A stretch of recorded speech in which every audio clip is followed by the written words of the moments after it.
في دوشه وقلق عاملهم الاهلي اليومين دول. بيقول لك الاهلي مش فارق مع حد، ولا في افريقيا ولا في دوري.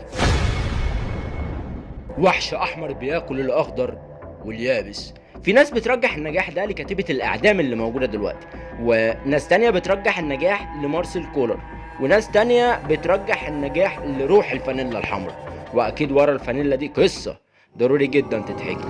انا النهاردة جاي احكي لك قصة وتاريخ الفانيلا الحمراء.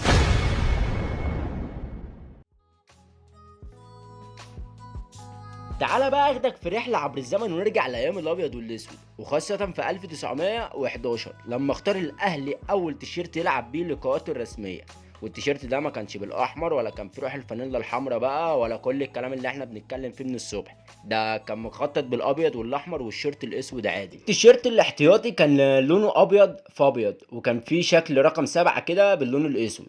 وبعديها بدأ يعتمد الاهلي التيشيرت الابيض في الاحمر، والشورت الابيض مع الشعار اللي كان عباره عن 3 حروف وقتها NSC. كل الكلام ده كان لحد 1922. في الوقت ده بدأ يظهر الزمالك على الساحة بأنه الغريم التقليدي للأهلي، وبدأ الزمالك يعتمد التيشيرت الأبيض بالكامل كتيشيرت أساسي ليه.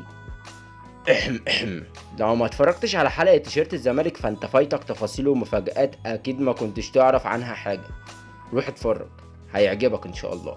تعالى بقى نوصل مع بعضينا ل 1925.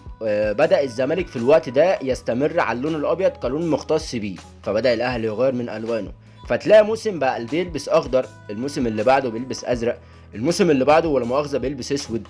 بس اللي حصل بعد كده يا صديقي أخطر بكتير. فلا واحد بيقول لي إيه اللي حصل يعني بعد كده؟ الأهلي مثلا لبس تيشيرت فيه خطين حمر هو كمان؟ بالظبط كده. إيه؟ والله لبس تيشيرت فيه خطين بس باللون الأبيض. وللمعلومه بس وقتها ما كانش الزمالك بيلبس ابيض في خطين حمر زي دلوقتي وكل القصه اللي انت فاهمها دي. ده كان بيلبس تيشيرت فيه 3 خطوط حمر. واكيد معلومه زي دي ما كنتش تعرفها طبعا، ما انت عشان ما اتفرجتش على الفيديو.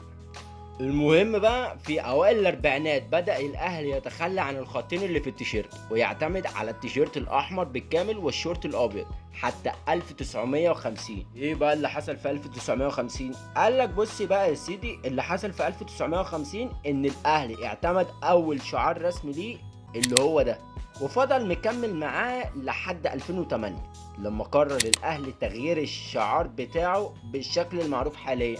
وفضل الوضع كما هو عليه في الستينات والسبعينات، ولكن تم ازالة الشعار مرة اخرى. لا ليه؟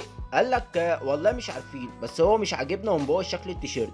ولكن في 1972 رجع الشعار تاني ولكن في نص التيشيرت، وبعدها بدأ الاهلي يتعاقد مع الرعاة للتيشيرت كأول نادي يعمل الموضوع ده. راح الزمالك قال لك واشمعنى انا؟ وراح على نفس الخطة بدأ يعمل نفس الكلام ويتعاقد مع الرعاة للتيشيرت. ما انت لو كنت اتفرجت على الفيديو. ومع العصر الحديث بدأ يغير الاهلي الرعاة مع الشركات من بوما لنايك لاديداس، حتى شركة فينيسيا المصرية ما سلمتش منه. وفي موسم 1982 اتعاقد الاهلي مع لا مؤاخذة شركة كوكاكولا عشان تكون الراعي الرسمي للفريق، وفضل عقد الرعاية ده مكمل لمدة 20 سنة لحد موسم 2002. وشهدت الفترة دي انجازات عظيمة جدا للاهلي، زي فوزه بلقب القرن الافريقي، والفوز على ريال مدريد في القاهرة، والفوز بالدوري والكاس والسوبر.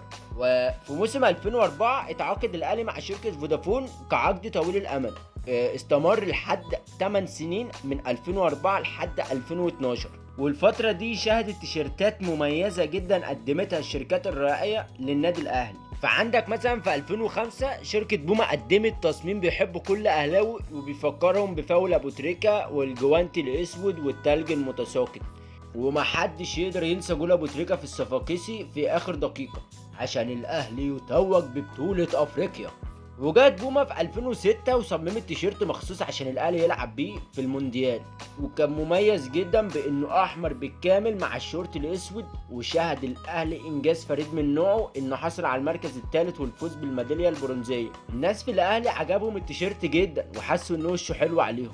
راح قال لك خلاص احنا هناخد منك يا باشا التيشيرت ده عشان يكمل معانا الموسم اللي بعده. وفعلا اعتمد الاهلي نفس التيشيرت مع تغيير الوان الارقام والشعار من الابيض الى الذهبي، وفضل التيشيرت مكمل لحد ما قوية الاهلي لما الاهلي لعب برشلونة والاهلي خسر. راح قال لك بس كفايه عليه اول حد كده. راحت بوما مقموسه منهم وقال لهم مش انا اللي يتقال لي كفايه. وراحت بوما معجبهم بتيشيرت تقدر تقول عليه اسوأ تيشيرت اتعمل في تاريخ الاهلي، ده من رايي يعني. المهم الاهلي بياخد افريقيا في 2008 وبيصعد تاني للمونديال، وبوما بتعمل تصميم خاص تاني للمونديال وعجب الناس، وناس كتيره جدا من جمهور الاهلي والاداره. راحت بوما قايله لهم الله مش كنت وحشه من شويه ولا انا عشان بوما؟ ايه بقى يا مطار؟ اداره الاهلي اتمسكت بالتيشيرت ده عشان يكون التيشيرت الرسمي لبقيه الموسم، وتبدا بقى في الفتره الذهبيه لتيشيرت الاهلي من رايي، بدايه من 2009 لما تعاقد الاهلي مع شركه اديداس. كانت في فتره من 2009 ل 2014، والفترة دي أكتر تيشيرت حصل عليه ضجة من الجمهور وكان حدث ساعتها تيشيرت 2010 الاحتياطي اللي كان باللون الأزرق الغامق أو الكحلي. مميزة قوي أديداس بالألوان الذهبي في التيشيرتات. اللون الذهبي ده طب مش بيفكرك بحاجة؟ طبعا مش هيفكرك، ما حضرتك ما اتفرجتش على فيديو تيشيرت الزمالك؟ خلينا اسهل عليك واقول لك ان هو يشبه تيشيرت موسم 2014 للزمالك، وكان فيه نفس الخطوط دي على الاكتاف.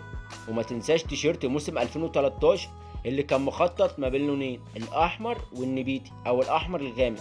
واتوصف التيشيرت ده بانه تيشيرت كلاسيكي شويه، بس لاسباب مش معروفه لعب بالاهلي 3 مواسم متتاليه حتى بعد فوز الاهلي ببطوله افريقيا 2012 2013. ولما تاهل الاهلي للمونديال الانديه ظل بيلعب بنفس التيشيرت، ولما الاهلي اخذ الكونفدراليه كان بيلعب بيه برضه.